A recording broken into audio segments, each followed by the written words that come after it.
তুমি শুক্রবারে কোথায় পালিয়ে গেছো জুমার নামাজ থেকে? তুমি 2 রাকাত পরে কোথায় গেছো? তুমি কাকে ব্যস্ততা দেখিয়েছো? তুমি সেনাবাহিনীর প্রধানের সামনে থেকে যদি বলো, sir I am so busy, I have to go, বুটের লাঠি ছুটে তোমাকে নদীতে ফেলে দেবে। তুমি পুলিশের আইজির সামনে গিয়ে যদি বলো, আই এম সো বিজি, আপনার সাথে কথা বলার টাইম নাই, তোমাকে গাছের লগে বেঁধে রাখবে। ঠিক কিনা কথা বলেন? তুমি আল্লাহর সামনে, এই যুবক, তুমি আল্লাহর সামনে থেকে 2 রাকাত নামাজ পড়ে যে দৌড় দিয়েছো, তুমি আল্লাহকে কি বলতে চেয়েছো যে আই এম বিজি? তাহলে তুমি কেন দৌড়ে গেলে? কে আছে তোমার? ভূমিকম্প থেকে বাঁচাবে তোমাকে কে?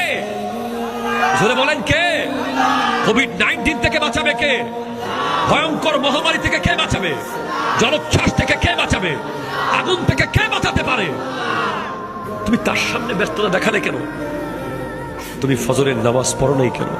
যদি এমন হয় যে আজকে রাতে একটা ফেরেশতা এসে যদি বলে যে 1 ঘন্টা পর মারা যাবি, তুমি ফজরের নামাজ পড়বা না?